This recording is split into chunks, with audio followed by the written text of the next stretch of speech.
small town, small town, small town, small town, small town, small town. I think mostly they have like a hotel and a tavern. So there's not a whole lot. And then just after the fire station, there's a turn onto a Forest Service road. And we've had good luck finding campgrounds or campsites along that road. All the sites we've been to, have been used before by other people. And there's lots of garbage sometimes. And I like to clean that up when I leave.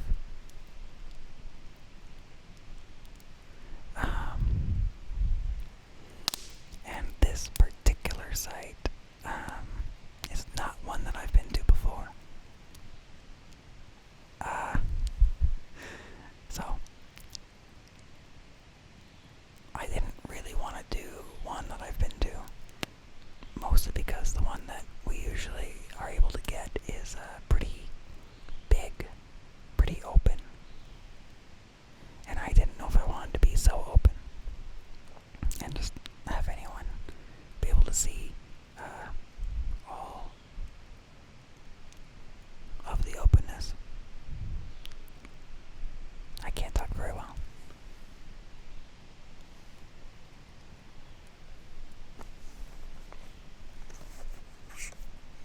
Come on.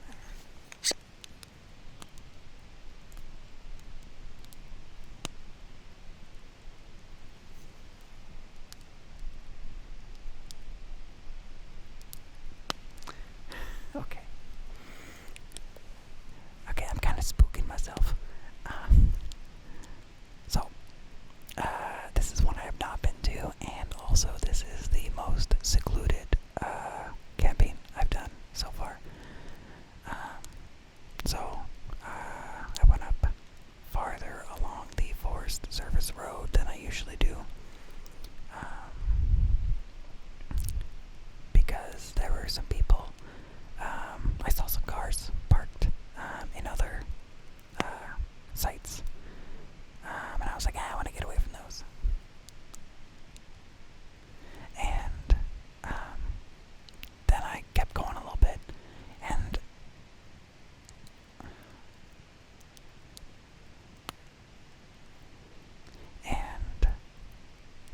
okay, I'm gonna take these headphones off because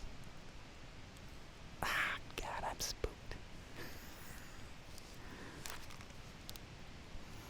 At least this way I can hear my surroundings, so I hope there's no problems with the audio.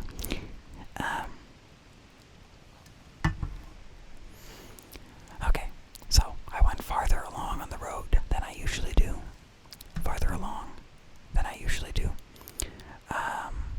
And then there was a point where there weren't any spots because on either side of the road, it would either go down very quickly into a river or up pretty steep, and there's no camping on a very steep hill. And then I kept going, and I saw a spot. It was at a closed gate, and there was a sign on it, and I was like, what does the sign say? Basically, the gate is closed year-round to, I don't know, have the county people be able to access whatever's up the road. But people aren't supposed to drive on it because they don't want to disrupt the elk movements. So I parked at the gate and I walked up, and visible from the road was a fire ring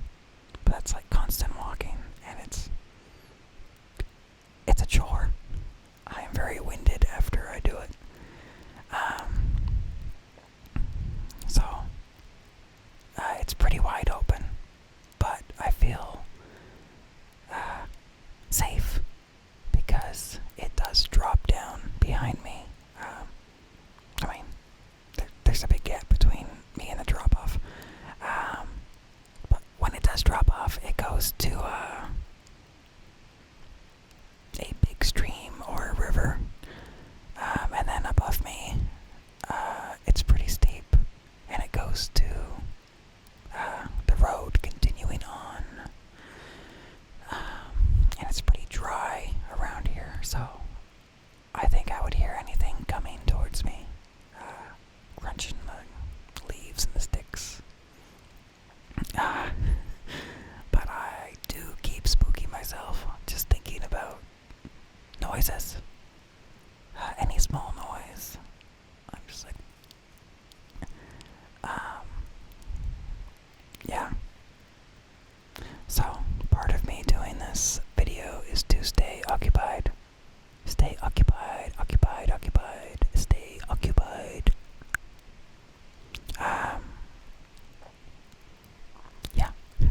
And for some extra security, along the entry to my camp,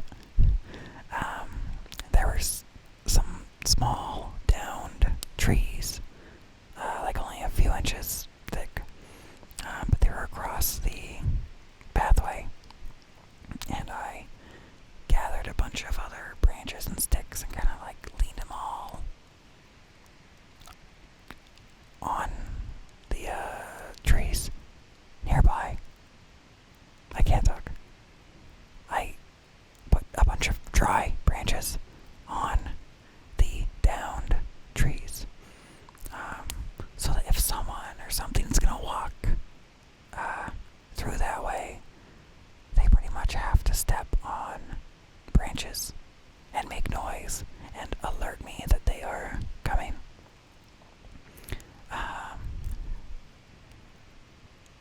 I have a hatchet with me, an 8-pound wood-splitting maul, a machete, a big pocket knife,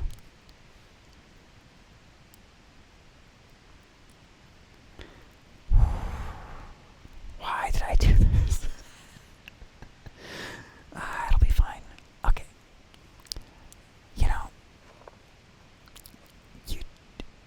I just have to keep reminding myself, like, bear attacks and other animal attacks are pretty rare. Pretty rare. Yeah, and any noise out here is probably just a small animal. But the noises sound so much bigger at night.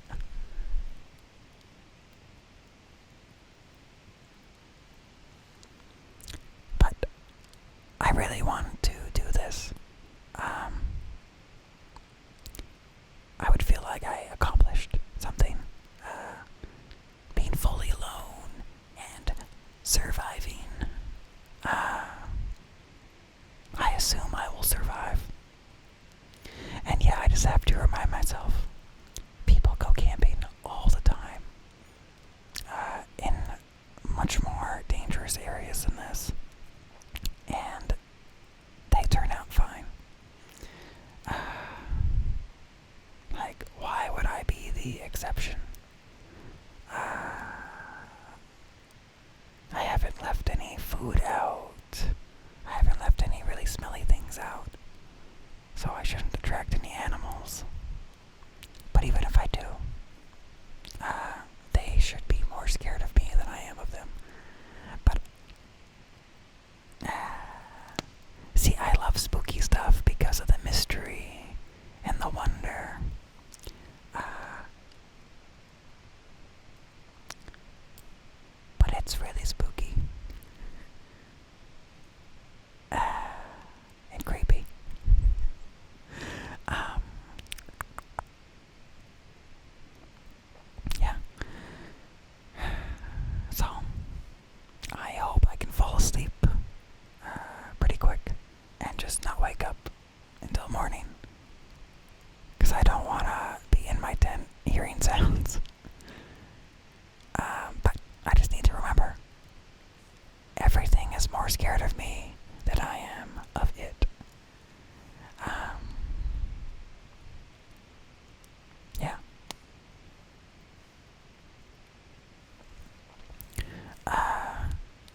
tree when I came in, and it surprised me.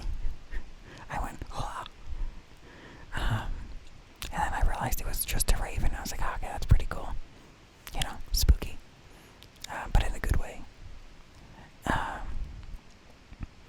And then a while later, I was going to my car to get something, and I heard definite movement on the ground, and I thought something was running at me, but it was just the raven taking off, and its wings flapped against something.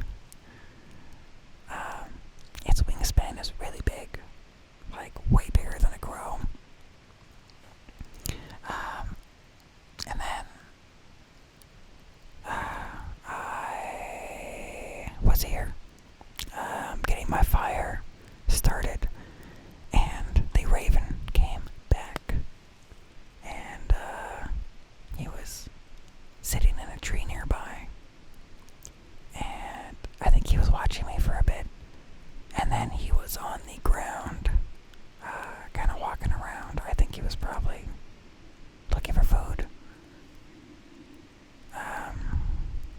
Yeah, but it's nice having him here, and I believe he is still sitting in the tree now.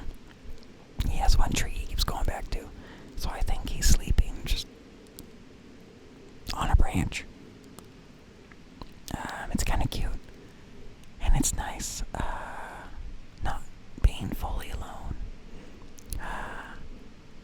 Yeah. So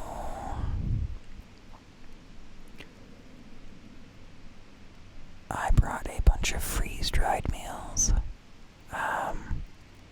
Freeze-dried meals are surprisingly good.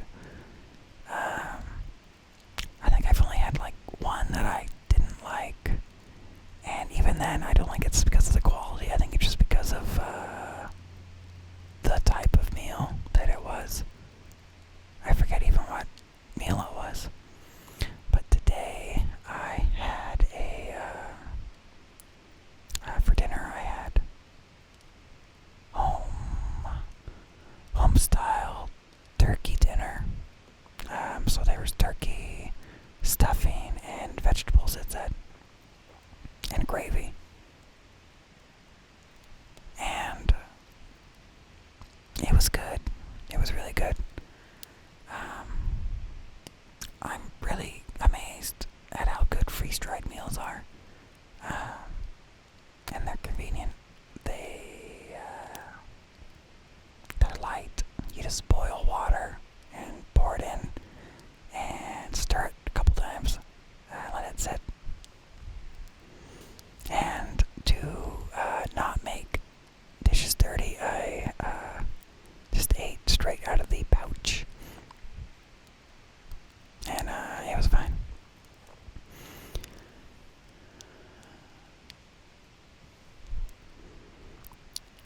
I see the Big Dipper and a really bright thing. I assume it's a planet, not a star.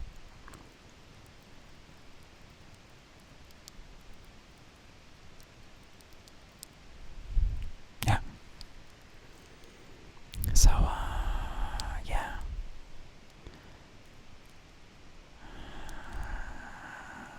Spooky. I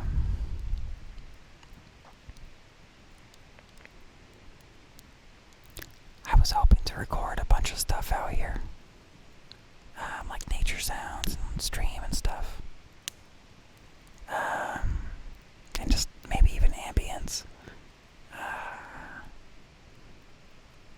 But it has been nice to just sit and be in the woods and read a little bit, and not focus on work. So I'm not sure if I am gonna do much more. But right now I'm gonna do this because it's a nice distraction from the unknown.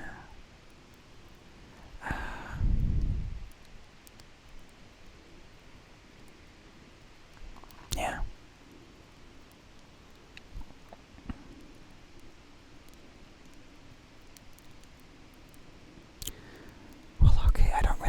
else to ramble about.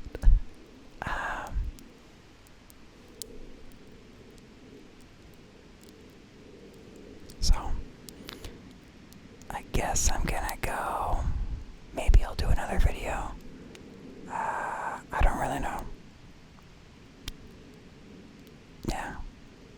I'll see how the spook feels. So,